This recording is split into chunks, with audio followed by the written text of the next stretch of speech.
시편 63편은 이 표제어가요 다윗의 시 유대 광야에 있을 때라고 기록되어 있어요. 그러니까 다윗의 시인데 광야에 있을 때 지은 시라는 것이죠. 그런데 이것이 사울 왕이 쫓기던 때가 아니고 왕이 된 이후에 다시 광야에서 지은 시예요. 어떻게 할 수 있냐면 10절 한번 볼게요. 10절 말씀 시작. 왕은 하나님을 즐거워하리니 주께 맹세한 자마다 자랑할 것이나 거짓말하는 자의 입은 막히리로다. 왕은 이렇게 말하거든요. 다윗은 이미 왕이 되었어요. 네. 무서움도 두려움도 부족함도 없었지요. 그런데 하나님은 다윗을 다시 광야로 내몰고 있어요. 왜냐하면 압살롬의 반란이 일어났기 때문이에요. 사무엘상 15장에 보게 되면 압살롬은 아주 3년 동안 잘 준비를 하여서 어느 순간 칼을 들고 일어나서 아버지를 죽이겠다고 하는 이런 계획을 세웠어요. 참 어떻게 보면 이것은 참 너무 이렇게 폐륜이죠, 폐륜. 그죠? 아버지와 아들 관계를 다 끊어버리는 것이죠. 다윗은 이런 압살롬의 공격 앞에서 어떻게 손쓸 방법이 없으니까 허겁지겁 이렇게 막 도망치기 급급했어요. 사무엘하 15장 14절인데 같이 한번 볼게요. 시작. 다윗이 예루살렘에 함께 있는 그의 모든 신하들에게 일어나 이르되 일어나 도망가자. 그렇지 아니하면 우리 중 한 사람도 압살롬에게서 피하지 못하리라. 빨리 가자. 그랬건데 그가 우리를 급히 따라와 우리를 해하고 성을 칠까 하나. 만약에 애국의 군대가 쳐들어왔다 그러면 좀 이해가 되지요. 혹은 다윗의 군대장관 중에 누군가가 반란을 일으켰다 그러면 조금 더 이해가 됩니다. 그런데 지금 그게 아니라 자신의 친아들이 아버지의 목에다 칼을 들이대는 거예요. 참 여러분 이건 너무 부끄러운 것이지요. 좀 수치스러운 일이고요. 그래서 다윗은 허겁지겁 광야로 쫓겨갑니다. 네. 어떻게 보면 참 너무 힘들기도 하고 아프기도 하지요. 좀 하나님께는 좀 이렇게 아쉽기도 하고요. 왜 이런 상황으로 내보는지, 왜 이런 일을 만나게 하시는지. 네, 그런데 여러분, 다윗은 이런 일로 말미암아 지난 10년 동안 광야에 있었던 시간들을 다시 돌아보게 됩니다. 때때로 하나님은 우리 삶 가운데 앞뒤가 꽉 막혀있고 사방으로 이렇게 다 둘러싸여 있는 가운데 이룰 수도 없고 저럴 수도 없는 그런 가운데로 우리를 인도해 가시는 이런 것들을 경험합니다. 뭔가 내 편이라고 생각하는 사람들이 어느 순간 다 등 돌리는 것을 보게 되고 또 잘 나가던 사업이 갑자기 확 엉켜지는 그런 가운데 어떻게 손쓸 바꿔 없을 정도로 막 이렇게 돈이 모자라게 되는 막 이런 상황이 벌어지고 부도 직전까지 몰리게 되는 심지어는 부도를 맞이하게 되는 이런 일도 경험하게 되지요. 네, 여러분 때때로 상황이 이렇게 너무 힘들어지게 되면 당황스럽지요. 그러면서 하나님께는 이렇게 뭔가 설명할 수도 없고 답답하기도 하고 그래서 우리 속에는 하나님에 대해서 좀 뭔가 이렇게 원망이 막 생기려고 하는 그런 상황이 벌어지지요. 네, 여러분 그런 상황이 있을 때 우리가 꼭 한 가지 깨닫고 기억하면 좋겠어요. 네, 정말 특별한데요. 네. 지금 예배 시간에 죄송해요. 네. 네. 네. 네, 알겠습니다. 네네. 네. 네, 고맙습니다. 네. 지금 하나님께서 전화를 주셔서요. 네. 네. 감사합니다. 여러분 많이 사랑한다고 요새 오신 분들 박수 한번 드릴까요? 감사합니다. 네.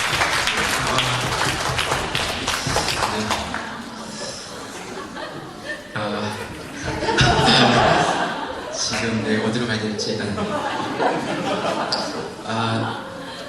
네.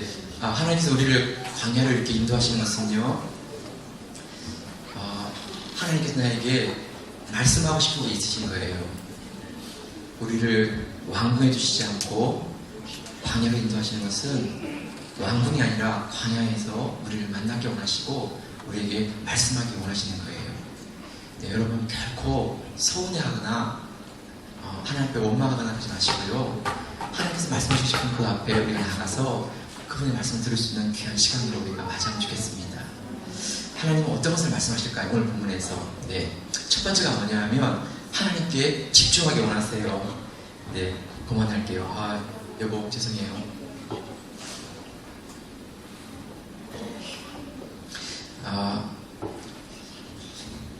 하나님께 집중하기 원하시는데요. 우리 1절 한번 같이 볼게요. 1절 말씀 시작.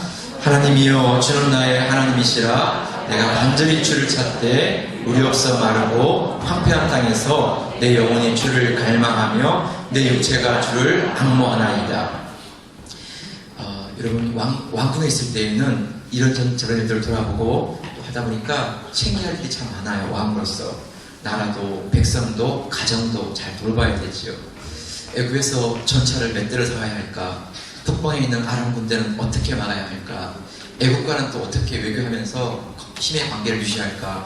이런 것들을 하다 보니까 참 너무 신경 쓸 게 많고, 또 백성들이 어려움이 생기면 그런 일을 또 챙겨야 되는 일도 있고 그런 것이지요. 이런 일들을 하면서 어느 순간 다윗은 하나님께 집중하지 못하게 되는 상황이 되었어요. 우리가 알고 있듯이 그런 상황 가운데 밧세바와 범죄하게 되고 또 우리아를 죽이게 되는 정말 이런 가슴 아픈 일이 일어나는 것이죠. 네, 이런 일이 일어나는 모습 가운데 하나님은 다윗을 광야로 내모는 것이에요. 왜냐하면 왕궁에 있어서는 더 이상 하나님께 집중할 수가 없는 것이지요. 하나님과 다시 교제할 수가 없는 것이지요. 1절 말씀을 우리가 보고 있지만 여기 보면 3번이나 강조하고 있어요. 하나님이여 주는 나의 하나님이시라. 내가 간절히 주를 찾되 그리고 내 영혼의 주를 갈망하며 내가 내 육체가 주를 악모하나이다.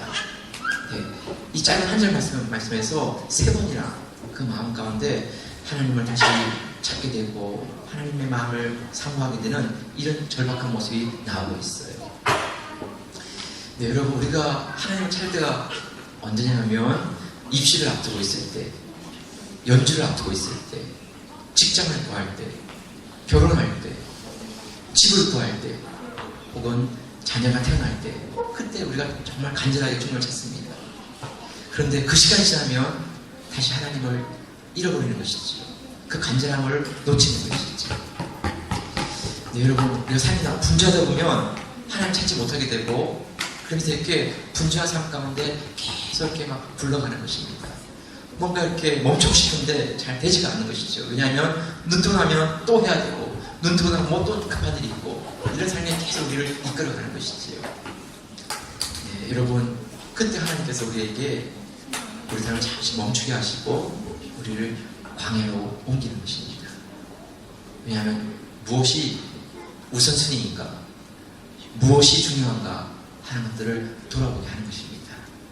3절을 같이 한번 보세요. 3절 말씀 시작. 주의 인자하심이 생명보다 나음으로 내 입술이 주를 찬양할 것이라. 네, 주의 인자하심이란 패스지요.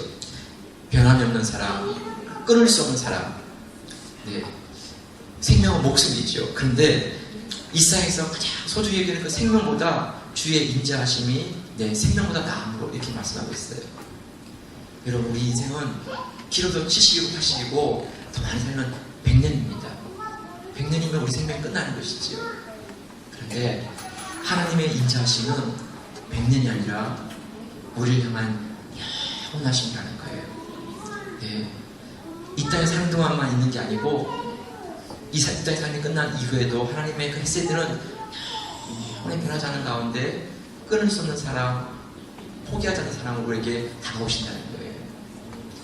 그 하나님의 사랑이 이렇게 큰데, 그 하나님의 사랑이 이렇게 놀라운데, 내 앞에 있는 그 문제 앞에서 우리가 자꾸 헛거리고, 힘들어하고, 때로는 하나님 원망하고, 이럴 문제가 아니라는 것이지요.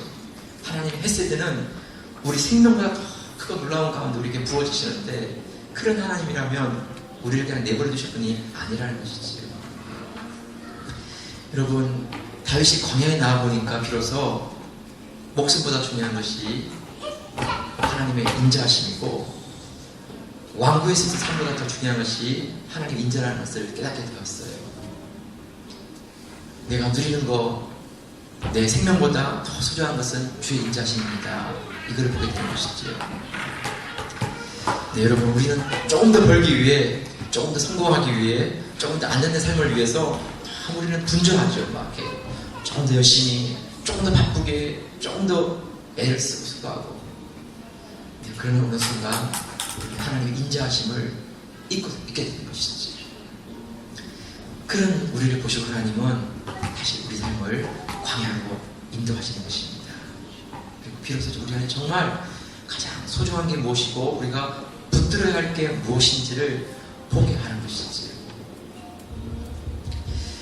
네, 여러분, 광야에 나가면 그동안 우리가 누리고 있던 것들을 다 내려놓아야 합니다.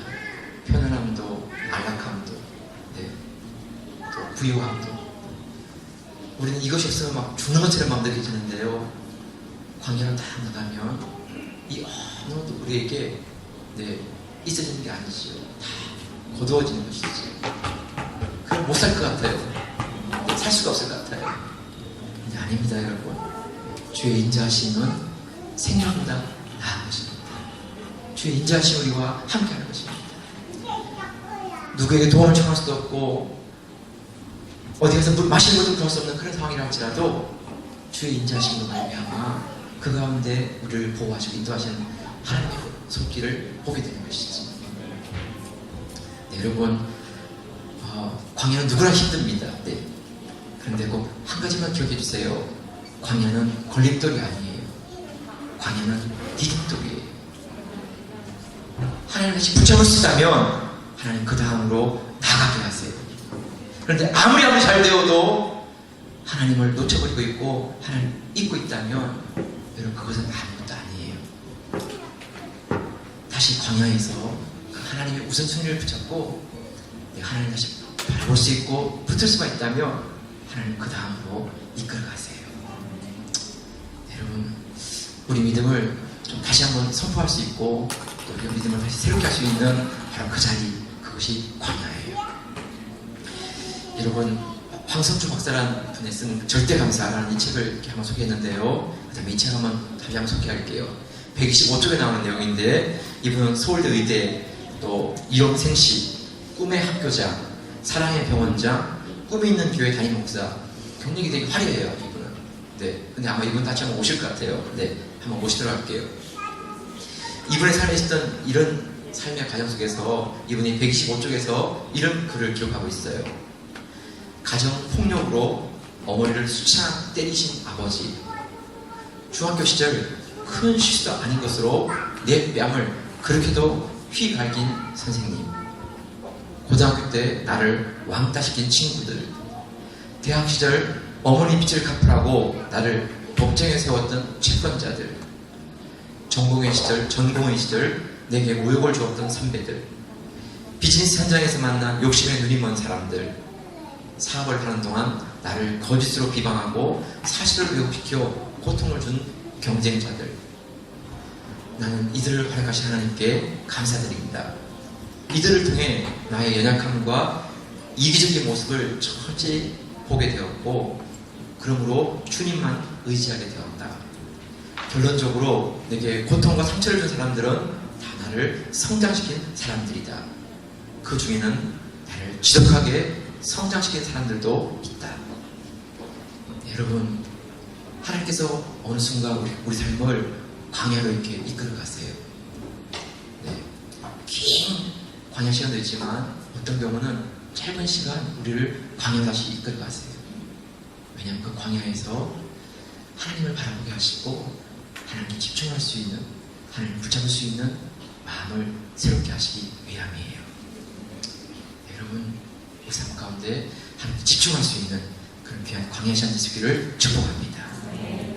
자, 두 번째가 뭘까요? 두 번째가 하나님의 이 광야에서 하나님을 찬양하게 하세요. 하나님을. 자, 4절인데 같이 한번 볼게요. 4절 말씀 시작. 이름으로 나의 평생에 주를 송축하며 주의 이름으로 말미암아 나의 손을 들리이다. 지금 다윗 상황이 너무나 절박해요. 압살롬의 공격 앞에서 신발도 신지 못하고 맨발로 왕이 걷고 있어요. 네, 여러분, 왕이 맨발로 도망칠 정도로 그런 다급한 상황이라면 얼마나 급한 상황이겠어요. 한치 앞을 알 수가 없어요. 네, 그런 상황이 있는데 오늘 다윗이 나의 평생에 주를 송축하며 주의 이름으로 나의 손을 들리이다. 네, 여러분, 우리 같으면 손발이 떨립니다. 몸이 떨려요. 왜냐하면 여러분 정말 칼을 뻗들고 달려오는 그 모습 보면요, 겁에 질려요. 이렇게 사람이 죽이려고 다니는 사람들의 눈빛을 보면 그 눈빛만으로 우리가 질리게 돼요. 이렇게.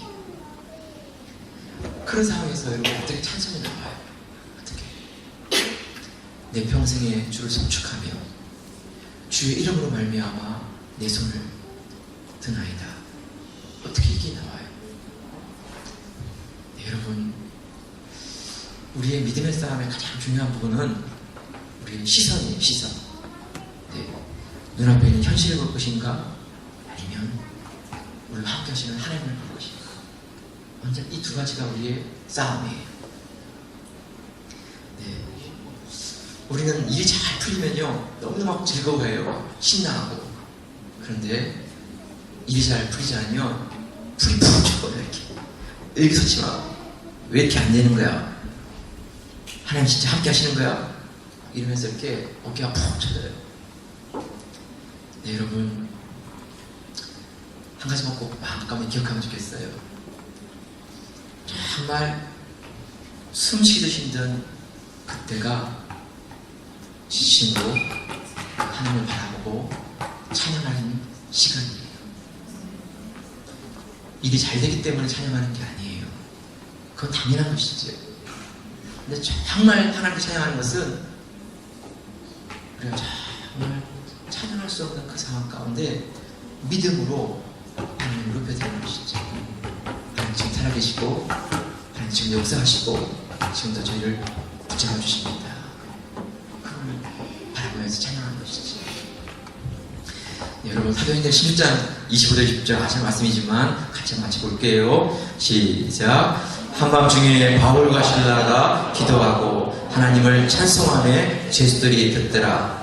이에 갑자기 큰 지진이 나서 옥토가 움직이고 문이 다 열리며 모든 사람의 매인 것이 다 벗어진지라. 네, 여러분, 바울과 실라가 빌립보에 갔을 때 귀신들이 여정을 이렇게 고쳐주었어요. 왜냐하면 그 귀신에 이렇게 붙잡혀가지고 정을 치는데 참 그 여인의 영혼이 너무 불쌍한 거예요. 귀신 쫓아내고 그 여인을 자유롭게 해주었어요. 이것 때문에 그냥 누명을 쓰고 감옥에 들어가게 되었고, 감옥에 들어갈 때 또 매를 때려가지고 온몸이 다 이렇게 살이 터지고 막 아픈 그런 상황이 되었어요. 여러분, 너무나 억울한 일을 맞이하면 하나님께 원망이 나오죠. 하나님, 이게 뭡니까? 보험자 나왔는데 좀 하나님께서 보호해주시고 지켜주셔야지. 우리가 뭐 잘못했습니까? 하나님 막아주셔야 되는 거 아닙니까? 이렇게 하시는데요, 그렇지 않았어요. 네. 그 감옥에 들어간 가운데 기도하고 그리고 찬양했다는 것이. 네, 여러분, 참 이게 쉬운 게 아니죠. 네, 그렇죠? 그럼 분명 한 가지는 하나님께서 이 가운데 계시고 살아계시고, 하나님께서 이 가운데 그분의 일을 행하실 것을 믿는 거예요. 네. 억울한 상황이 벌어지고 답답한 상황이 벌어지고 손해보는 일이 났지만, 그럼에도 불구하고 하나님 살아계시고 그 가운데서 하나님은 하나님의 일을 하실 것입니다 라는 그 믿음으로 그분을 찬양하는 것이죠. 상황이 좋아서 찬양하는 게 아니에요. 네. 찬양은 정말 믿음으로 하나님께서 선을 이루실 것입니다 라는 그 믿음의 고백으로 그분을 찬양하는 것이죠. 오늘 본문의 5절 한번 보세요. 여러분, 5절 말씀 한번 보세요. 시작. 골수와 기름진 것을 먹은 것 같이 나의 영혼이 찬양할 만족할 것이라. 나의 입이 기쁜 입술로 주를 찬송하되. 네, 여러분, 지금 광야는 마실 물도 부족하고 음식도 제대로 이렇게 공급되는 게 아니에요. 네, 그런 상황에서 골수와 기름진 것을 먹인다. 좀 이해가 안 가죠. 정신 나간 것이죠, 이게. 네. 광야 한복판에서 그 쫓기는 상황에서 어떻게 하나님을 찬양할 수 있어요? 나의 입이 기쁜 입술로 주를 찬송하되. 찬양은 내가 지금 뭔가 가졌기 때문에 드리는 것이 아니고, 하나님의 약속을 믿기에 그 믿음으로 찬양하는 것입니다. 네, 여러분, 정말 찬양할 수 없는 그 자리, 속이 뒤집어지고 상황이 다 무너진 그 자리, 그 가운데서 믿음으로 하나님 그분을 바라보면서 그분을 찬양하고 송축하고 고백할 수 있는 그 믿음의 자 될 수 있기를 축복합니다. 여러분, 하나님은 닫힌 문을 여세요. 네. 하나님은 끊어진 그 길을 다시 이어가게 하세요. 찬양할 때 우리가 알지 못하는 새로운 길을 열어가세요. 성도 여러분, 믿음으로 한번 하나님께 나가면 좋겠어요. 네. 죽음은 죽으리라. 네. 그리고 그 끊어진 길자리에서 서는 것이지요. 때로는 그 낭떠러지 앞에 설 때 정말 떨어져 죽을 것 같아요. 하나님께서 그 낭떠러지에 서서 하나님이 우리를 미실 때는 하나님의 계획이 있어요. 하나님께서 붙들어 주시든지 아니면 우리에게 날개를 펴서 달려하시든지. 여러분, 결코 하나님이 우리를 죽이지 않으세요. 버리지 않으시고. 자, 마지막 세 번째 하나만 더 볼게요.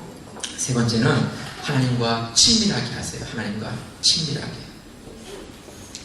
6절 같이 한번 볼게요. 6절 말씀 시작. 내가 나의 침상에서 주를 기억하며 새벽에 주의 말씀을 작은 소리로 읊조릴 때 하오리니. 7절까지 한번 보겠습니다. 시작. 주는 나의 도움이 되었음이라. 내가 주의 날개 그늘에서 즐겁게 부르리이다. 침상은 혼자 있는 자리지요. 아무도 없는 그 자리에서 주를 기억하며 새벽에 주의 말씀을 작은 목소리로 읊조리는 것입니다. 네. 하나님 결코 떠나가지 않으시고 나를 붙들어 주시고 내 산성과 방패와 요새가 되시고 하나님은 피할 바위가 되십니다. 아무도 없는 그 자리. 그런데 그 새벽에 잠을 잘 수 없는 가운데서 하나님께만 고백하는 그 소리. 하나님께서 그 소리를 들으시는 것이지. 텐트 하나 제대로 된 칠 수 없는 그런 상황이지만 그 허름하고 초라한 자리에서 새벽에 다시 하나님께 쓸 수 있게 하시고 하나님께 기도할 수 있고 고백할 수 있는 그런 시간들로 다윗을 인도하시는 것이지. 여러분, 다윗이 고백한 게 뭐냐 하면 주는 나의 도움이 되었습니다. 내가 주의 그늘 아래 있습니다. 상황이 지금 너무 절박하죠. 현실은 사느냐 죽느냐 이런 절박함입니다. 그런 상황이 있는데 고백하는 것은 주는 나의 도움이 되었고 나는 주의 날개 그늘 아래 보호되고 있습니다. 이렇게 고백합니다. 네, 여러분, 하나님과의 친밀함이 회복되자 눈앞에 펼쳐진 그 위험한 상황도 위험한 것이 아니에요. 하나님 날개 그늘에 보호하신다면 이제 이곳은 가장 안전한 곳이 되는 것이지요. 네, 여러분, 제가 참 봤던 그 인상 깊었던 가운데 한 가지는요, 이집트 왕자 모세라고 하는 장면이었어요. 출애굽하는 장면에 홍해가 이렇게 열리는데요, 뒤에는 바로의 군대가 쫓아와서 이렇게 다가옵니다. 그때 하나님의 불기둥이 확 뒤로 가서 애국 군대와 이스라엘 사이를 이렇게 간격을 지키게 하시고, 그리고 바닷문을 열어서 홍해가 갈라지게 됩니다. 네, 영상을 준비했는데 잠깐 보시고 이어가겠습니다.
놀라운 기적들을 행하게 될 것이다.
나도 싫더라.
여기까지만 볼게요.